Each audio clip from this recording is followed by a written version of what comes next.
Bonsoir à tous et bienvenue une fois de plus dans cette rédaction, la rédaction de Mediapart transformée en studio de télévision. Ce soir avec Edoui Plenel et les journalistes de Mediapart qui se succéderont à sa place, puisque Edoui ne restera pas avec nous tout le temps. Un grand débat autour du mariage pour tous, avec des intellectuels, des politiques, des témoins, des acteurs de la société civile et des représentants des associations. Je pense que notre but ce soir est moins de convaincre que d'informer, informer, comprendre et débattre. Comprendre, par exemple, pourquoi ce projet de loi suscite de telles passions, de telles résistances. On l'a encore vu avec les manifestations de la semaine dernière. Informer, par exemple, sur le volet juridique de l'homoparentalité et de la filiation.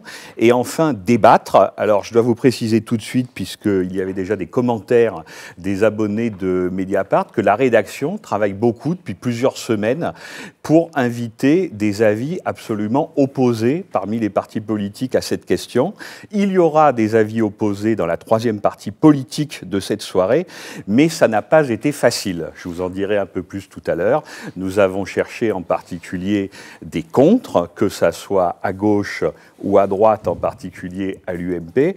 Et le moins que l'on puisse dire, c'est que donc ces élus opposés au mariage pour tous ne se sont pas bousculés pour venir. Donc soirée en 3 parties avec 2 intermèdes qui seront assurés par François Bonnet sur les situations aux États-Unis et en Espagne.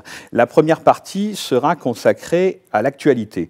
Où en sommes-nous? Donc les manifs des Antilles de samedi dernier, et puis ce qu'on a appelé, on verra si le terme convient ou non, la reculade de François Hollande évoquant la liberté de conscience. Une deuxième partie qui sera consacrée aux expériences concrètes et aux témoignages. Il y aura des chercheurs dans cette seconde partie et aussi des témoins. Et enfin, donc, je l'évoquais, une troisième et dernière partie, vraiment avec les politiques, sur la loi qui doit être discutée au Parlement à la fin de janvier de l'année dernière. Première partie, donc premier plateau, avec Edoui Plenel, avec vous, François Desritiers, bonsoir. Vous êtes anthropologue, vous êtes professeur au Collège de France, vous avez succédé à Claude Lévi-Strauss et vous êtes donc titulaire de la chaire d'études comparées des sociétés africaines. Avec vous, Corinna Narassiguin, bonjour. Vous avez été élue le 17 juin 2012 contre Frédéric Lefebvre, d'ailleurs, de l'UMP. Vous êtes donc la représentante des Français de l'étranger pour l'Amérique du Nord, la première circonscription qui comprend en particulier New York. Oui, les États-Unis dans leur ensemble et le Canada. Et le Canada, les États-Unis et le Canada. Avec vous, Nicolas Gouguin, vous êtes porte-parole de l'Inter-LGBT qui regroupe une 60aine d'associations. Et enfin, avec un journaliste de la rédaction de Mediapart, Mathieu Magnodex, qui suit plus particulièrement donc les débats au Parlement. Edoui, peut-être peux-tu préciser tout de suite pourquoi Mediapart a tenu à s'engager en organisant la soirée de ce soir? Parce que Mediapart est pour l'égalité et que c'était un des thèmes qui était au cœur de cette campagne qui a permis l'alternance. Et dans cette campagne, il y avait cette fameuse proposition, engagement plutôt, 31, j'ouvrirai, moi président, j'ouvrirai le droit au mariage et à l'adoption aux couples homosexuels. Notre position à Mediapart, c'est tout simple. C'est qu'il n'y a aucun état de nature qui légitimerait qu'une part de l'humanité domine une autre part de l'humanité, ait des privilèges sur une part de l'humanité, et des droits qu'une autre part de l'humanité n'ait pas. Cela vaut pour la domination millénaire des hommes sur les femmes. C'est pour ça que nous sommes du côté du combat féministe. Cela vaut pour la domination prétendue des Blancs sur les Noirs, le racisme, etc. Et cela vaut évidemment pour voilà, le choix de son identité sexuelle. Il n'y a aucune raison que les hétérosexuels, selon nous, aient des droits de nature qu'ils proclament et qu'ils revendiquent et dont ils privent d'autres qui n'ont pas les mêmes préférences sexuelles. Voilà notre position. En même temps, tout cela pose 1000 questions de fond. Et c'est pour ça que nous voulions ce soir, avant de rentrer dans le détail du projet de loi, des combats militants, des limites, des questions concrètes, des témoignages, on va en avoir beaucoup. Commencer avec Françoise Héritier, parce que Françoise Héritier, c'est une grande dame, je le dis comme je le pense, qui, comme tu l'as dit, incarne un peu la grande école anthropologique française, et qui, dans toute son œuvre, a été au cœur de détruire cette idée d'une sorte d'éternité de nature. Ce livre que je vais citer tout à l'heure, Une pensée en mouvement, exprime exactement cette façon de faire. Et son dernier livre, qui est un best-seller, Le sel de la vie, hein, où elle montre comment on peut se mettre en mouvement, se déplacer. Le monde bouge, c'est même une condition de survie. Ou mieux encore, nous ne devons pas avoir peur de l'innovation sociale, expression du génie humain. Ces reconfigurations, c'est de cela dont nous discutons, plus généreuses que les anciennes, sauront s'accommoder de nos problèmes de modèle parental et même de notre inconscient. Donc voilà, je voulais qu'on commence avec Françoise Héritier pour qu'on interroge qu'est-ce que c'est qu'un couple, qu'est-ce que c'est que le mariage, que vient faire la procréation là-dedans. Et au fond, qu'on se dise, mais est-ce ce dont on parle, ceux qui sont contre, qui disent il y a un modèle, mais est-ce que ce modèle a toujours existé? Or, ce que vous écrivez dans ce livre, c'était déjà en 2006, à propos du mariage homosexuel. Et vous dites, s'il existe des normes traditionnelles, il n'existe pas de normes naturelles, au sens où dictées par un impératif absolu, ici biologique, un homme, une femme, la procréation, elles excluraient d'emblée toute autre possibilité logique. L'histoire des sociétés humaines nous montre qu'il n'y a pas de normes naturelles. Non, il n'y a pas de normes naturelles. Il y a un ancrage, bien sûr. Il y a un ancrage en ce sens qu'on ne peut pas se départir de notre condition animale. Donc il y a un ancrage qui est fait de faits extrêmement simples, effectivement, qui sont la succession des générations, par exemple, que les parents engendrent les enfants et pas l'inverse, et qui est l'existence, effectivement, de deux plots relativement marqués du masculin, du sexe apparent, mâle et femelle, et d'autres évidences de ce genre. Mais ce n'est pas dans leur matérialité qu'ils sont pris, c'est dans les combinatoires qu'il est possible de faire entre tous les butoirs pour la pensée que l'humanité s'est mis devant les yeux dès les origines. Parce qu'il faut bien nous rendre compte d'une chose, en tout cas, c'est que ce modèle que j'appelle le modèle archaïque dominant, sur le lequel modèle un homme, une femme, voilà, le modèle que défendent les églises aujourd'hui. Universel, ne jamais considérer, comme on nous le dit parfois dans certains pays, qu'il faut respecter leurs coutumes, parce que c'est une coutume d'un pays particulier. Non, c'est le modèle universel. Mais ce modèle universel a été créé aux aubes de l'humanité pensante. Je dis sapiens, 200 000 ans. Hein, pas sapiens sapiens, pas nous. La variété néandertalienne avant, peut-être même Erectus avant, avait déjà ce modèle déjà en tête.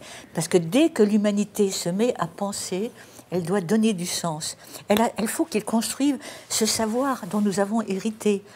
Il faut bien se rendre compte que nous marchons, c'est l'image de Victor Hugo, on est des nains sur les épaules des géants, mais c'est toutes les générations qui nous ont précédés et dont nous transmettons régulièrement, génération après génération, l'enseignement. Mais il a bien fallu le construire, cet enseignement. Et il s'est construit sur des millénaires, dans ces temps très reculés, auprès de petits groupes de chasseurs-cueilleurs qui vivaient dans la terreur, mais en dominant leur milieu et en essayant de comprendre le milieu dans lequel ils étaient. Et en essayant de comprendre le milieu dans lequel ils étaient, ils se sont posés des questions très fondamentales. Pourquoi toutes les espèces animales sont différentes entre elles par leur forme, mais qu'il y a une constante chez toutes, du mâle et du femelle? Il n'y en a pas une, vous voyez, les deux... Il en existe peut-être, mais en tout cas, ce n'était pas ce qu'ils voyaient le plus. Ils ne voyaient pas d'animaux qui soient porteurs des deux sexes, même si certaines variétés animales peuvent changer de sexe au cours de l'existence. Mais prenons, disons, les gros, les mammifères. Hein. Il y a toujours deux sexes. Deuxièmement, comment se fait-il que les mâles ne puissent pas porter un fruit, eux, directement, et mettre au monde la figure semblable à eux-mêmes, alors que les femelles le peuvent, et en plus, elles font une figure différente, une forme différente d'elles-mêmes. C'est une vraie question que l'humanité se pose et que les enfants posent d'ailleurs, en posant la question comment on fait les enfants. Bon. Et le troisième évidence, c'est que la copulation est nécessaire, que sans ça, il n'y a pas d'enfant. Et la seule réponse logique qu'il est possible de donner à ce type de questionnement, dont nous avons la preuve, vous vous demandez comment je peux le savoir. Bien entendu, il n'y a pas de trace écrite, on en a la preuve à travers des mythes, si vous voulez, mais aussi pour certaines formes de structures sociales qui en découlent à travers des restes archéologiques que l'on peut trouver. Bon. Donc, qu'est-ce que... Pardon, j'ai tout d'un coup... Non, mais voilà. Non, l'idée, c'était, vous dites, on était parti, il n'y a pas de normes traditionnelles, il n'y a pas de normes naturelles qui s'imposent, parce que là, vous êtes parti de comment elle a été construite, mais ce que vous dites dans vos travaux, c'est... Donc, c'est construit directement la domination masculine, et les femmes ont été échangées pour rendre ce service aux hommes de leur faire leur fils. Il faut déjà comprendre ça. C'est ça, la base de la domination dont vous parliez masculine, ce que j'appelle le modèle archaïque dominant. Mais ce qu'il faut bien voir, c'est que, pour le reste, le fait que les femmes ont été échangées par les hommes entre eux, grâce à la prohibition de l'inceste. C'est les femmes qui sont données en mariage. Il n'y a jamais de société où les femmes donnent leur fils ou leur frère en mariage, c'est le contraire. C'est donc cette possibilité-là, c'est parce que les femmes ont cette capacité de reproduire les hommes. Et il n'y a pas beaucoup de possibilités logiques d'alliance autres que celle-là. Il y en a cependant. L'alliance primordiale, c'est celle-là. Une société, des hommes, un père, un frère, se dit « je ne toucherai pas à ma fille, mais je la donne à celui d'en face, dans une autre communauté, qui me donnera sa sœur en échange. » Et c'est là la base de la société. Il faut bien comprendre que c'est les bases fondamentales de la société. Pourquoi ça a eu tellement de profit ? Mais bien évidemment, parce que ce qui est recherché, ce n'est pas le bien-être des individus, c'est le bien-être de la société. Quand vous pratiquez l'échange, vous entrez dans la solidarité et vous entrez dans le compagnonnage. Des compagnonnages politiques, économiques, religieux peut-être, culturels, ludiques. Avec qui j'irai chasser si je n'ai pas de beau-frère, par exemple, disait un informateur de Margaret Mead, qui disait « Pourquoi vous n'épousez pas votre sœur ?»« Mais avec qui j'irai chasser si j'épousais ma sœur? Je n'aurais pas de beau-frère. » Bon. Donc c'est ce genre de choses, c'est la base de la société. Et le profit, bien évidemment, c'est les enfants.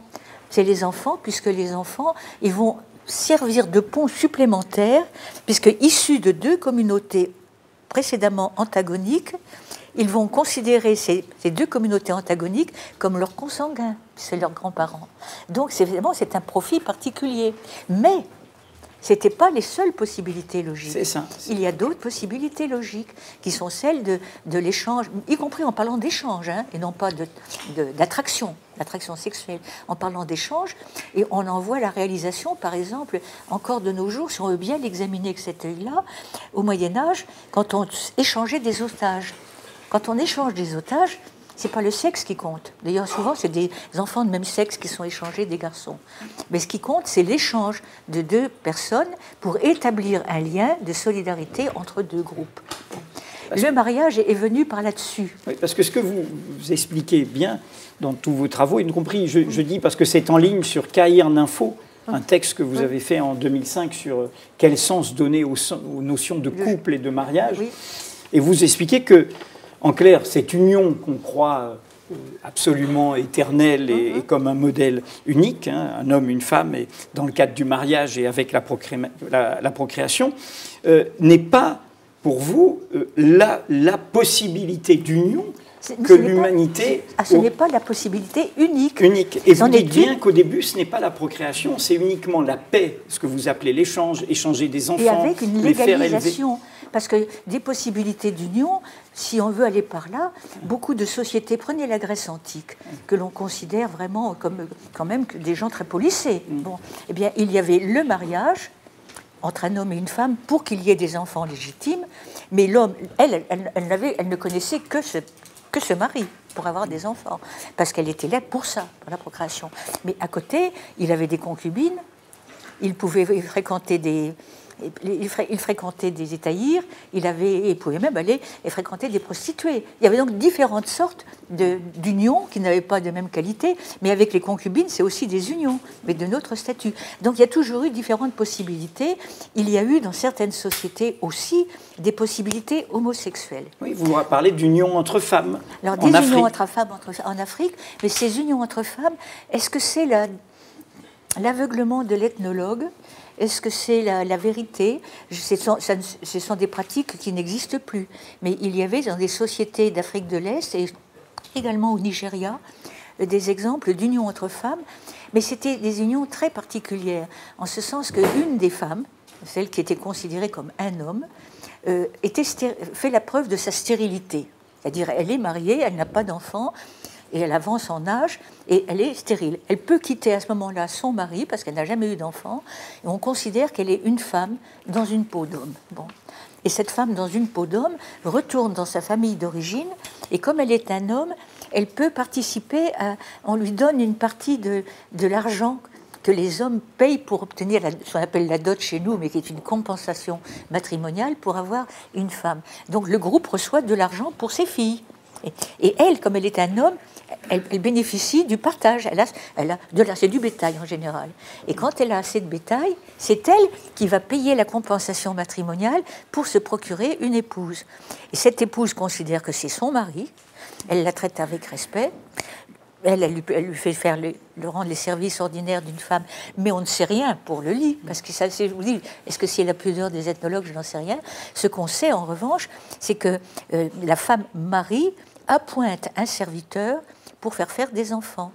Et ce serviteur ne sera jamais considéré comme un père. Le père, c'est la femme qui a payé la compensation matrimoniale. Donc ce qui compte, c'est le paiement, c'est l'officialisation. Bon. Et des cas d'union entre hommes sont beaucoup plus fréquents sous différentes formes, dont serait difficile de parler ethnographiquement. En clair, l'union homosexuelle n'est en rien une rupture par rapport à une norme naturelle. Ce n'est pas une rupture.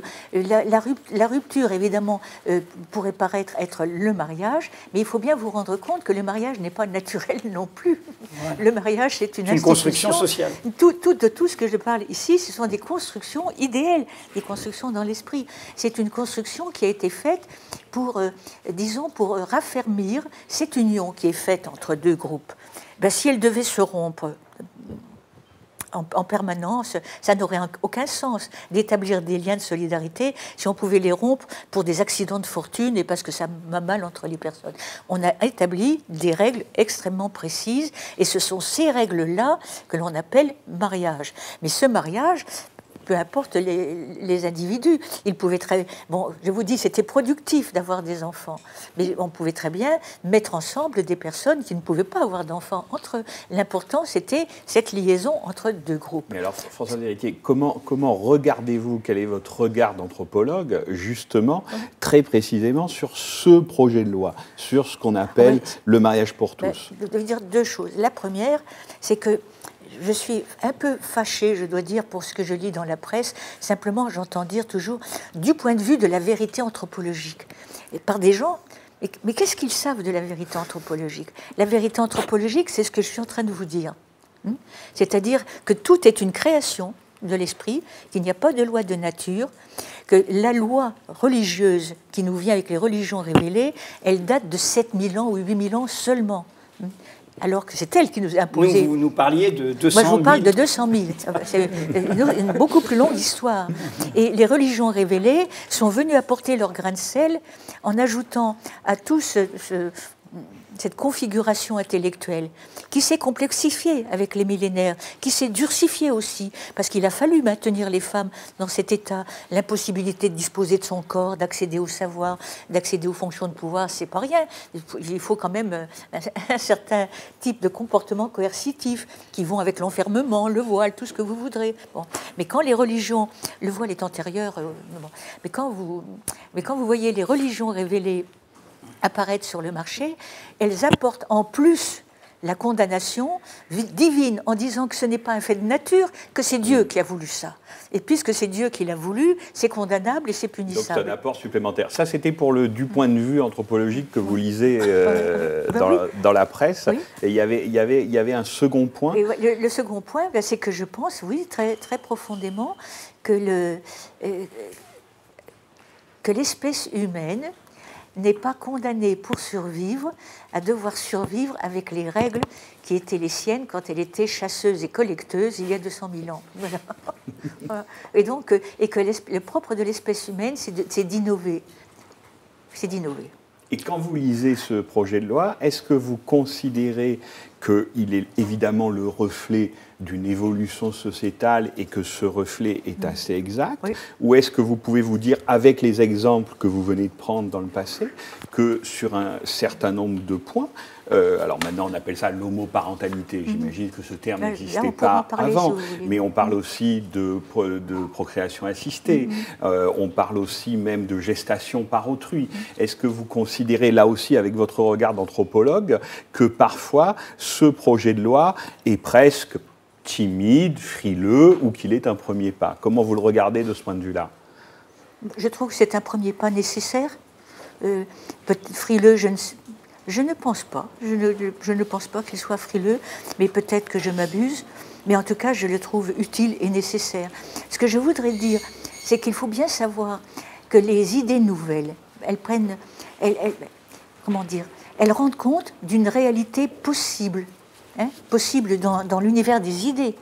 Mais l'univers des idées, ça ne veut pas dire nécessairement que quelqu'un a un jour pensé quelque chose.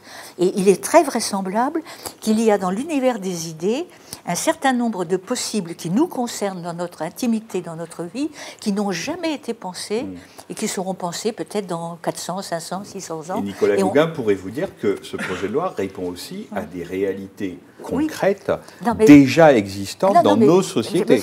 Je suis bien d'accord. Et c'est ça que je veux dire. Mais cette idée de la légitimité des unions entre homosexués, de cette légitimité et du droit, elle ne pouvait pas, elle apparaît maintenant. C'est qu'on est aussi tributaire d'une histoire.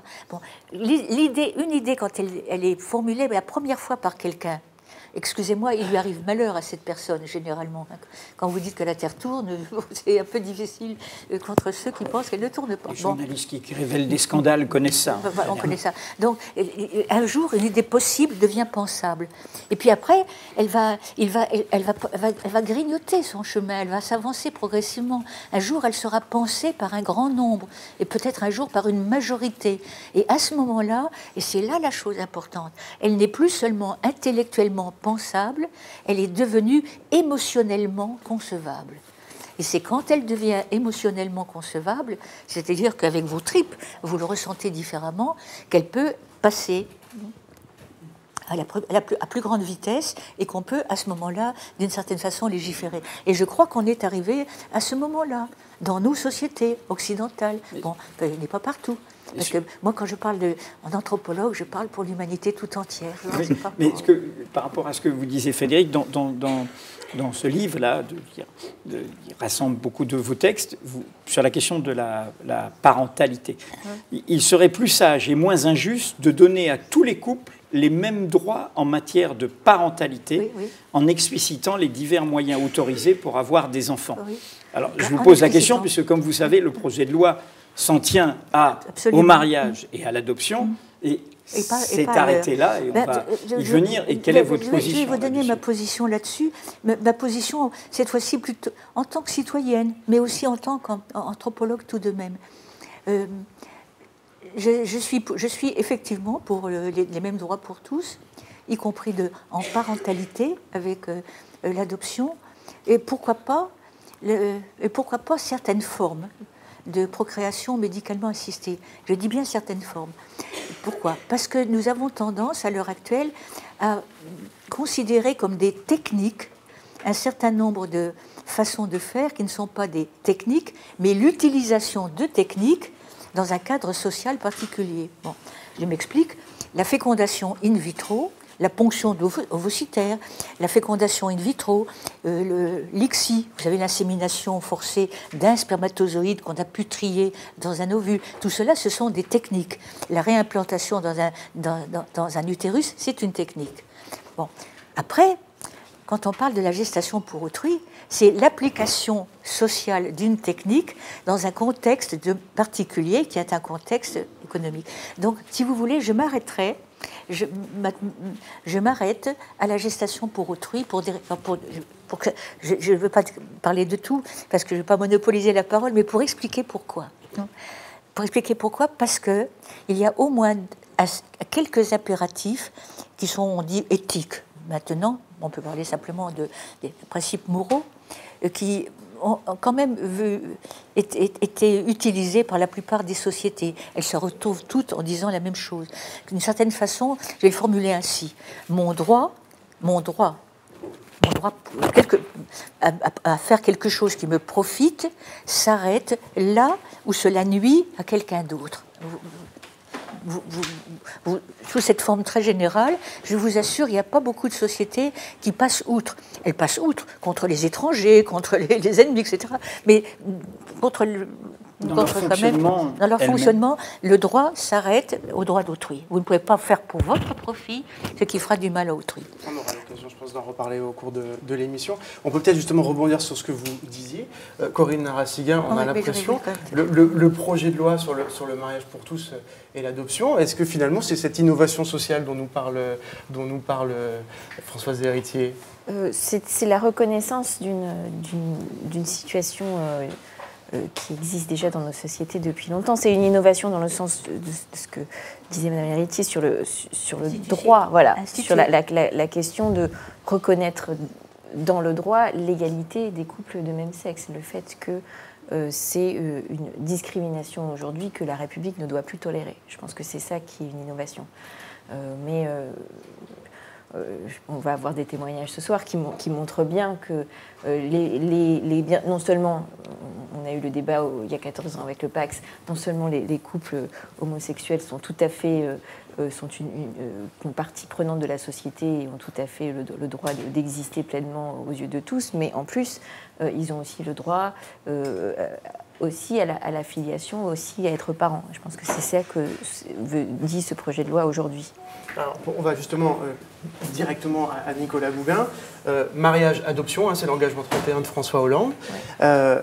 Nicolas Gougain, très simplement, est-ce que cette égalité des droits dont on parle dans l'engagement 31 de François Hollande, elle est réalisée pour vous par le projet de loi qui ouvre le mariage de l'adoption, ou est-ce qu'il manque des choses ?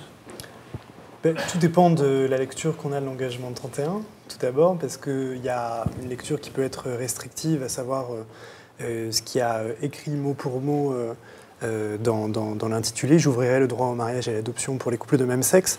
Et puis il y a tout ce qu'on a entendu pendant la campagne et finalement l'esprit de l'engagement 31. Et moi, je pars du principe que la parole publique, elle engage aussi en politique et que justement, et François Hollande et le Parti socialiste, pour le coup, et donc sa majorité, se sont engagés pendant la campagne présidentielle sur la question du mariage et la question de l'adoption, mais aussi la situation de ces familles qui ne sont pas nécessairement composées dans le mariage, donc adoption hors mariage, la question de la procréation médicalement assistée pour les femmes, je vous rejoins sur ce point-là. Et donc, bon, il y a d'autres sujets qui ne sont pas contenus aujourd'hui dans la loi. On voit pour autant que dans les débats qui se profilent au Parlement, il y a des possibilités d'amélioration de ce texte. Donc, est-ce que la stratégie politique était de dire on fait une première étape dans le projet de loi, on laisse le choix au Parlement d'aller un peu plus loin ? Bon, François Hollande, cette semaine, a lâcher du lest, si je puis retourner cette expression dans l'autre sens, puisque lorsqu'il nous a reçus cette semaine, il a annoncé que sur des dispositions qui étaient notamment pour les familles à la suite de sa déclaration sur la liberté de conscience des mères. Tout à l'heure, mais il nous a assuré que, bon, déjà de son soutien entier au projet de loi, bien sûr, mais ça va quand même mieux en le redisant, mais aussi du fait que des dispositions sur les couples non mariés, par exemple, couples pacsés, couples stables, notamment en matière d'adoption et de filiation. Donc tout ce qui est les améliorations du Code civil pouvaient être soutenues par le gouvernement dans le cadre des débats parlementaires. Donc c'était un propos nouveau qu'on n'avait pas entendu jusqu'à présent. Il me semblait important de le souligner. Et, donc, il a laissé la porte ouverte à aller au-delà de ce que dit le projet de loi? Ah ben, en l'espèce, il va plus loin que ce qu'ont dit Mme Taubira et Bertinotti jusqu'à présent sur le sujet, et Jean-Marc Ayrault. Donc après avoir fait la liberté de conscience, tout d'un coup, il fait un zèle inverse. Bon, il a reconnu que ce n'était pas une expression qui correspondait à ce qu'il voulait exprimer, même si, bon, après les termes restent, bien sûr, mais bon, ce qui est dit, mais pour autant, il a reconnu que ce n'était pas l'expression qu'il voulait utiliser. Il nous l'a vraiment dit. Il n'avait pas une délégation, hein, c'est bien ça. Oui, des dispositions qui existent déjà en réalité dans le droit actuel. Il a voulu préciser qu'elles s'appliqueraient aussi aux couples de même sexe, qui paraît une évidence, mais il a voulu le préciser et, bon, utiliser ces termes. Donc, bon. Voilà, pour nous, il y avait besoin aussi de clarification en début de semaine et je considère qu'elle a été apportée sur ce plan-là. Oui, juste pour réagir à ça, je pense effectivement qu'il y a eu peut-être le mot liberté de conscience clairement n'aurait pas dû être utilisé. Il y avait plus la reconnaissance d'un état de fait qui existe déjà pour tous les mariages hétérosexuels, qui est que très souvent, la plupart du temps, les mères ne célèbrent pas ces mariages puisqu'il y a une délégation qui existe, un droit de délégation qui existe, et que donc, effectivement, certains maires pourraient s'en servir en détournant l'esprit de la loi, puisque l'esprit de la loi, c'est... Le droit de délégation n'a rien à voir avec la liberté de conscience. Exactement, donc pour détourner l'esprit de la loi, c'est vraiment de simplifier, d'assurer la continuité des services administratifs par rapport à l'agenda ou des empêchements physiques du maire. Et donc, ça aurait été ça aurait été techniquement un peu difficile de policer ces choses-là. Donc, François Hollande aussi, du coup, puisque il y a eu cette discussion cette semaine sur ce sujet, a ensuite bien réitéré que toutes les mesures seraient prises pour que les mariages, que les mairies célèbrent bien ces mariages et que les procédures qui existent déjà soient mises en place pour s'assurer que les mariages puissent vraiment être officiés dans toutes les communes de France. Voilà. Donc même si certains maires abusent de la délégation pour ce qui est de la célébration des mariages. Ça, c'était plutôt pour le recul corrigé, pardon de résumer, mais ça revient un peu à ça. Et pour ce dont parlait Nicolas Gougain, c'est-à-dire aller peut-être plus loin avec le débat sur la loi au Parlement ? Oui, alors on a des discussions au sein du groupe socialiste, on a des débats. Moi, sur la procréation médicale assistée essentiellement. Pas seulement, vraiment sur beaucoup d'autres choses qui en fait se font jour aussi au fil de nos discussions, au fil des auditions qu'on mène. On mène des auditions depuis un petit moment maintenant, depuis plusieurs semaines, avec des juristes, avec des associations, avec des spécialistes psychothérapeutes. On reçoit beaucoup de monde aussi, en parallèle des auditions qui sont menées par le rapporteur pour la commission des lois, Erwan Binet, qui, elles, sont des auditions publiques, on pourra peut-être en reparler. Mais au sein du groupe de travail, on a commencé le travail au début du mois d'octobre, enfin oui, donc au courant du mois d'octobre, pour une réflexion sur le projet de loi tel qu'il est et les améliorations qu'on peut y apporter. Et on a vraiment des discussions très libres là-dessus. La procréation assistée en fait partie, bien évidemment, mais aussi justement toutes les situations existantes sur le fait qu'il y a beaucoup de familles, forcément toutes ces familles qui existent et qui se sont créées hors mariage, le fait que est-ce qu'il serait bien raisonnable d'obliger les couples homosexuels, que ce soit les seuls couples qui soient obligés de se marier quelque part pour pouvoir faire famille et avoir des droits parentaux. Juste que la majorité, je ne me trompe pas, voilà. La majorité des naissances aujourd'hui en France se font hors mariage. En mariage. Il faut juste rappeler ça dans le contexte de la société. Donc est-ce qu'il serait bien normal qu'on demande aux homosexuels de se marier pour adopter, en particulier ceux qui éventuellement ont pu élever des enfants ensemble, qui maintenant sont plus grands et entre-temps ils se sont séparés. Qu'est-ce qu'on fait dans ces cas-là ? On va pas cas demander... de séparation, cas de décès. Exactement, voilà. Donc il y a toutes ces questions qui se posent, on y réfléchit, on réfléchit à la meilleure façon d'y apporter des solutions, que ce soit dans le cadre de ce projet de loi-ci ou éventuellement par des propositions de loi, ou si le ministère de la Famille s'engage rapidement sur un calendrier très précis dans une loi plus large sur la famille en général, parce qu'il y a beaucoup de questions qui touchent aujourd'hui aux familles homoparentales, mais en fait qui aussi peuvent toucher plus largement à toutes les familles, qui peuvent toucher plus largement toutes les familles. Donc c'est important aussi. C'est une façon aussi aujourd'hui quelque part de réfléchir à la diversité de ce que sont les familles aujourd'hui en France et dans le monde d'ailleurs. Est-ce qu'il n'y a pas, dans cette semaine un peu étrange qu'on a vécue, et depuis les manifestations de la semaine dernière, est-ce qu'il n'y a pas comme un petit air de 1998, un petit air d'hésitation, un petit air de flottement à gauche, en particulier au PS, au moment du PACS, quand des députés ne sont pas là pour voter à un moment, quand le PACS du coup est reporté de plusieurs mois, quasiment d'une année. Est-ce que vous ne sentez pas ça? Est-ce qu'il n'y a pas un climat comme ça un peu étrange? Est-ce que vraiment le PS, la gauche, le PS en particulier, est mobilisé vraiment sur cette question? Au groupe socialiste, il n'y a pas de problème sur le projet de loi tel qu'il est. Il y a une ou deux voix discordantes, mais vraiment, dans l'ensemble, il n'y a pas de problème. Il y a des questions sur tous les améliorations qu'on pourrait y apporter, jusqu'où il faut aller. Voilà, c'est-à-dire que si on le rend un peu plus grand, ce projet de loi, un peu plus ambitieux, si on règle un peu plus de situations concrètes, c'est pas sûr que tout le monde soit...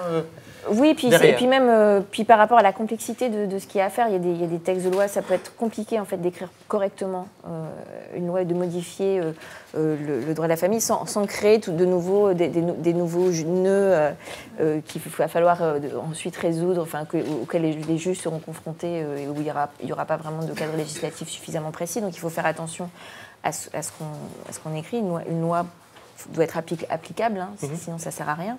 Et donc il y a des questions sur... quand on voit que c'est des questions qui juridiquement peuvent être compliquées, comme par exemple le statut du tiers, qui pour le coup...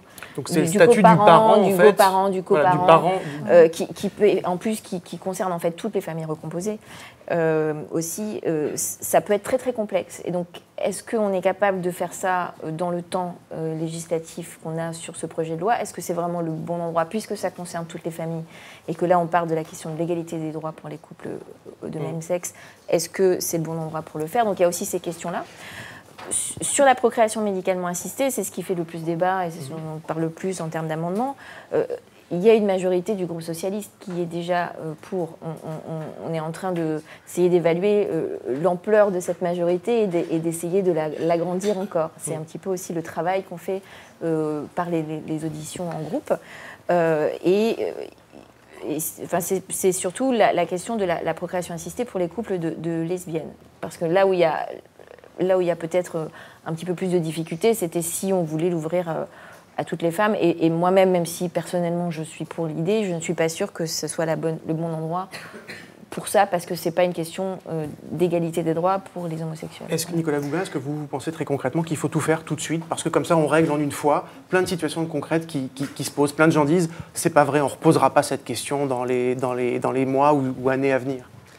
Alors, plusieurs choses. Déjà parce que l'occasion ce soir aussi nous est donnée de faire un peu de pédagogie sur... Je crois que c'est ce qui est important aussi de faire de la pédagogie sur ce projet de loi, parce qu'on se rend compte que dans ce qu'on a entendu notamment le week-end dernier dans les manifestations contre l'égalité, moi je considère que les 2 jours d'ailleurs, moi je considère que c'était les 2 phases d'une même pièce, avec le côté peut-être présentable samedi et moins présentable le dimanche. Le côté extrémiste, mais que le fond, le fond de l'idée restait le même, même si la forme était différente et évidemment bien plus scandaleuse le dimanche.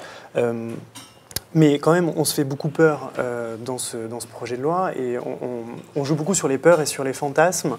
Et en réalité, l'opposition, elle n'est pas construite sur la question de l'adoption, tel point de ce projet de loi ou tel point de ce projet de loi. Elle est positionnée sur, d'une manière générale, est-ce qu'on reconnaît socialement les familles, est-ce qu'on considère que ce sont des familles? Parce que c'est ça le problème. Vous l'avez dit, c'est contre l'égalité. Voilà, et surtout même contre l'existence. On est dans la négation quand même des familles, ce qui est extrêmement violent. C'est-à-dire qu'il y a cette négation des familles, cette négation des enfants. C'est-à-dire qu'ils considèrent que ces enfants ne devraient pas être là, que c'est un accident. Enfin, c'est un peu quand même ce qu'on entend depuis quelques semaines. Or, la loi, de mon point de vue, ne va pas créer des situations. Elle va sécuriser les situations existantes et à venir. Parce que, qu'il y ait la loi ou pas, les couples de même sexe vont continuer à élever des enfants. Donc il y a cet état de fait. Comment est-ce que du coup notre société, le législateur, sécurise une situation existante et il la sécurise dans le sens où il n'enlève aucun droit aux couples et aux familles existants, mais il s'agit bien d'agréger, d'inclure de nouvelles familles, de nouveaux couples pour les sécuriser. Donc, au lieu d'être sur un projet de division, comme ça a pu être dit un certain nombre de fois, on est sur un projet qui est justement de rassemblement, qui est un projet de vivre ensemble, de lutte contre la discrimination, vous l'avez dit tout à l'heure, mais voilà, qui a cette notion quand même inclusive qui me paraît important de rappeler parce que voilà, il s'agit de questions de sécurité. Ce que disait... Il y a eu, voilà, on pourrait même dire qu'il y a eu un précédent dans notre histoire juridique. Pendant très longtemps, on a considéré comme normal qu'il y ait ce qu'on appelait des bâtards. Là, je ne parle pas du mariage, je parle de la filiation. Et puis, il y a eu un moment où, dans le droit, on a rendu légitimes les enfants nés hors mariage. C'est très récent. C'est très récent, hein, ça date des années 80. Bon, donc, ça fait du bruit aussi, on l'a un peu oublié. Bon, donc, il est donc possible de changer des choses qui nous ont paru être des piliers. Pour faire de la paix, parce que l'union, c'est faire la paix. Et l'exemple des bâtards est intéressant, parce que là, il s'agit vraiment d'en finir avec de l'hypocrisie sociale. On en finit avec l'hypocrisie. De la violence sociale. Et de la violence, parce que c'est violent. Quand vous étiez un enfant adopté il y a quelques années, vous étiez montré du doigt dans la cour de récréation. Enfin, c'est ça aussi la réalité. Donc la loi aussi, elle sécurise, elle permet de faire évoluer les mentalités. On l'a vu avec le Pacs. Le Pacs a donné une existence, une reconnaissance sociale aux couples de même sexe et de fait a changé aussi durablement les représentations des Françaises et des Français sur l'homosexualité et a changé les mentalités. Et quand on regarde sur les autres pays européens qui ont pu avancer, et du coup ça me permettra de répondre à votre question sur est-ce qu'on fait tout en même temps ou est-ce qu'on ne sait pas, dans les pays européens où la situation a avancé, personne n'envisage de revenir en arrière. J'ai entendu qu'on allait démarier les gens, enfin bref, personne n'a prévu de revenir en arrière. Même en Espagne où il y a eu une alternance politique, ils ne sont pas revenus en arrière. Le Conseil constitutionnel en Espagne qui avait été saisi il y a 7 ans au moment de la loi n'est pas revenu dessus et donc ça paraît complètement impensable et ils regardent d'ailleurs d'une manière assez amusée nos débats en France, je pense notamment à nos amis belges aussi qui ne comprennent pas parfois la violence de nos débats ces dernières semaines. Et pour terminer, quand on regarde aussi dans les pays les plus proches, notamment européens à côté de nous, c'est là où il y a le mariage et où il y a l'adoption, il y a aussi la procréation médicalement assistée pour les femmes, à l'exception du Portugal, mais il y a la procréation médicalement assistée pour les femmes. En France, nous avons eu le précédent du débat du Pacs il y a 14 ans. Nous ne découvrons pas ces sujets. Et je pense que parce que ce projet de loi et cette discussion va durer un certain temps, en toute honnêteté, je ne pense pas qu'on pourra avoir 2 débats dans la mandature parce que voilà, ce serait prendre beaucoup trop de temps pour une question qui, à un moment donné, parce que l'opposition n'est pas fondée sur un point précis, mais bien sur le concept même de reconnaître et de sécuriser ces familles-là, je pense qu'on peut englober toutes les questions sur lesquelles, par ailleurs, François Hollande s'est engagé pendant la campagne présidentielle. Les gros débats, y compris au sein du gouvernement, puisque les ministres entre eux ne sont pas d'accord. Donc, certains conseillers du président, etc. Voilà. Merci à tous les 4. Françoise Héritier, vous voulez conclure, puisque vous nous avez fait le plaisir de faire l'introduction de ce premier débat.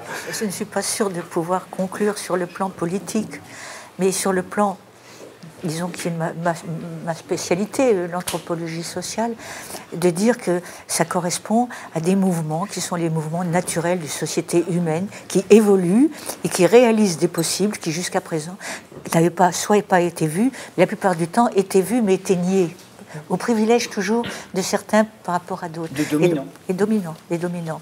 Et donc tout ce qui peut aller vers l'égalité me paraît une bonne chose.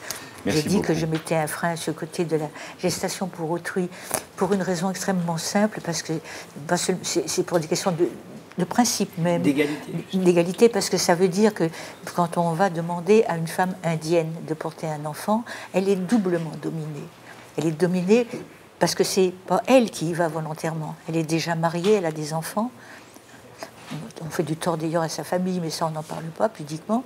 Mais elle est mariée, elle a des enfants, et c'est généralement les maris qui emmènent leurs femmes, parce que c'est un bon moyen, effectivement, dans un milieu de misère, de se faire un peu d'argent. Et elle est doublement dominée, parce qu'il y a déjà cette domination masculine qui s'exerce sur elle, et elle est dominée économiquement, parce que elle est obligée de le faire par la misère, et que ça lui vient d'un pays riche. Alors il ne s'agit pas, à ce moment-là, d'union homosexuelle seulement, c'est la gestation pour autrui dans son ensemble, qui me semble critiquable par rapport à ce principe que je disais au début, qu'il faut quand même avoir toujours en sous-main, que le principe d'égalité est une chose, mais qu'il y en a aussi un autre, à ne pas faire à autrui quelque chose, ne pas profiter d'autrui, au détriment d'autrui, faire quelque chose qui vous profite à vous. Merci beaucoup à tous les quatre. Edoui, une conclusion à ce premier plateau? Je voulais dire, pendant que les autres invités arrivent, je voulais juste dire que sur Mediapart, on a convoqué Jésus-Christ pour le mariage pour tous. C'est un athlète du mariage pour tous, Jésus-Christ. Il l'explique, c'est Antoine Perrault qui vous l'explique, il convoque les évangiles, il montre comment l'acrobate historique est un défenseur du mariage pour tous, parce que Jésus n'a pas fondé de famille, sa propre famille est hors norme, le mariage de ses parents n'a pas été consommé selon la tradition chrétienne, sa filiation demeure symbolique. On découvre dans cet article très informé que Jésus, il y a des histoires avec les prostituées, avec les déviants de tous ordres. Il y a une phrase, c'est dans Matthieu, l'évangile de Matthieu, il y a des eunuques qui sont nés tels du ventre de leur mère, comme il y a des eunuques qui ont été rendus eunuques par les hommes, mais il y a aussi des eunuques qui se sont rendus eunuques eux-mêmes pour mériter le royaume des cieux. Que celui qui peut comprendre, comprenne. Commentaire d'Antoine Perrault. Les eunuques célibataires désignent ici les non-conformistes, les homosexuels et les mystiques. Comprenne qui pourra, donc surtout pas l'Église apostolique et romaine. Jésus acceptait les comportements dits déviants. D'aucuns voudraient même qu'il les eût pratiqués. Oh, blasphème! Sous forme hétérosexuelle, Marie-Madeleine, ou homosexuelle. Ça, il faut comprendre. Debout Lazare, mais Jean tient la corde. Bref, le Christ a annoncé le royaume, mais c'est l'Église qui est venue. Bref, c'est adressé à Monseigneur André 23, qui voit le mariage homosexuel comme une supercherie. Nous lui disons... Relisez les évangiles, Monseigneur. Merci beaucoup, Edoui. D'ailleurs, j'en profite pour dire que tout le contenu de Mediapart et cet article d'Antoine Perrault est en accès libre. En particulier est en accès libre ce soir jusqu'à minuit. Il va y avoir dans quelques minutes un second plateau qui va être consacré vraiment aux expériences et à la recherche autour des familles homoparentales. Il y aura des chercheurs, il y aura des témoignages. Mais avant, un premier intermède de François Bonnet, le directeur éditorial de Mediapart, à propos de la situation à l'étranger, la situation aux États-Unis. François. Oui, parce que je crois qu'on éviterait beaucoup de manifestations inutiles en regardant ce qui se passe à nos portes et en regardant en particulier la situation de l'Espagne, qui est sans doute le pays le plus intéressant actuellement, pour plein de raisons, mais en particulier pour la réforme qui a été adoptée le 30 juin 2005. Zapatero arrive au pouvoir et les socialistes espagnols font très rapidement, en quelques mois, adopter une réforme légalisant le mariage pour les couples de même sexe, l'adoption et la procréation médicale assistée. Il faut juste préciser que la procréation médicale assistée existait déjà depuis 1988, puisqu'elle était ouverte à toutes les femmes célibataires, mariées, etc. Donc est venue très naturellement s'inscrire dans ce projet de loi. Cette réforme Zapatero, en 2005, déclenche un énorme conflit, d'énormes débats. Il y a eu des manifestations qui ont rassemblé des centaines de milliers de personnes. Il y a eu des pétitions, une pétition qui a été signée par plus de 500 000 personnes. Il y a eu une intervention directe du Vatican, par écran vidéo interposé lors d'une manifestation au cœur de Madrid. Et puis la réforme a été votée. Elle a été votée dans un pays dont on connaît quand même le poids important de l'Église catholique, et elle a été votée dans un pays où l'héritage franquiste, et on l'a raconté plusieurs fois sur Mediapart dans d'autres secteurs, reste très présent.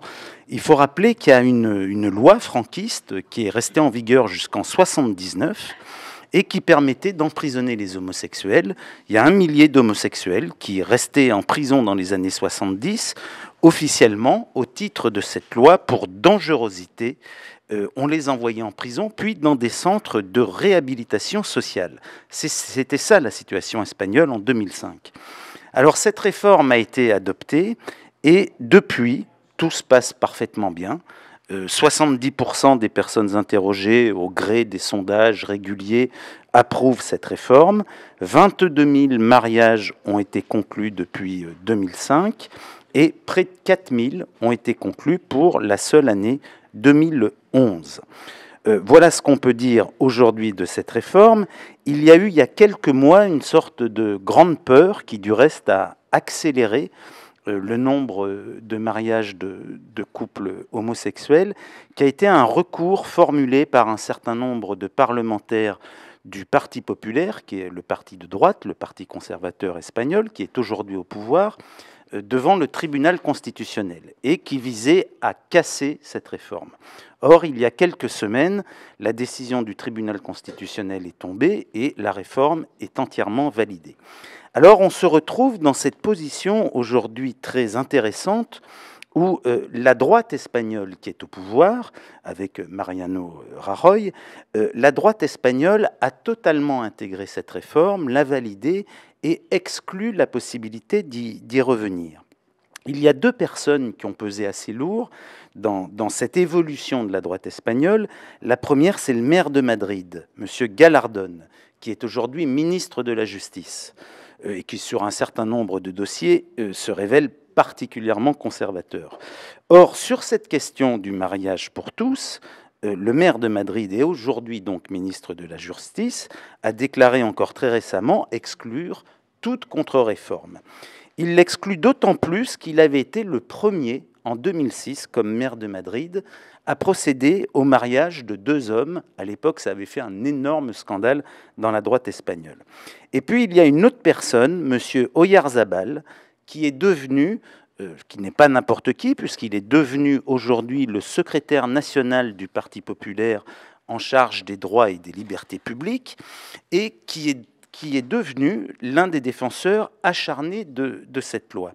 Alors, l'un de nos collègues, Ludovic Lamont, a publié une longue enquête sur l'Espagne 7 ans après l'adoption de cette réforme. C'est une enquête qu'on a publiée le 16 octobre et que vous pouvez retrouver dans notre dossier spécial qui figure en home du site sous le titre « Dossier spécial mariage pour tous ».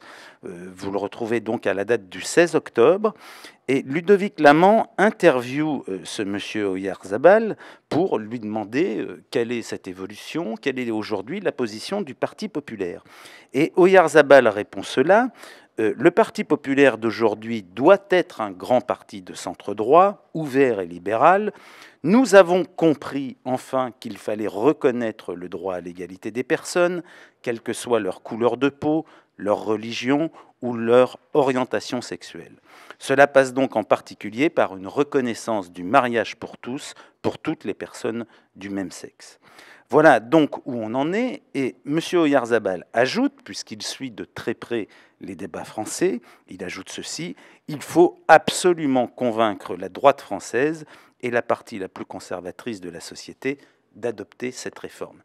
C'est donc l'Espagne, c'est à nos portes, c'est à quelques heures de train, à une heure d'avion, et voilà comment cette société vit aujourd'hui en ayant parfaitement intégré cette réforme de l'égalité des droits. Merci beaucoup François. Donc tu as fait dans ton élan les États-Unis et l'Espagne. Ah non, les États-Unis, ça sera tout à l'heure. Ça sera pour tout à l'heure. Donc voilà, c'était la situation espagnole. D'accord, donc ça sera les États-Unis. Il ne s'agissait que de l'Espagne.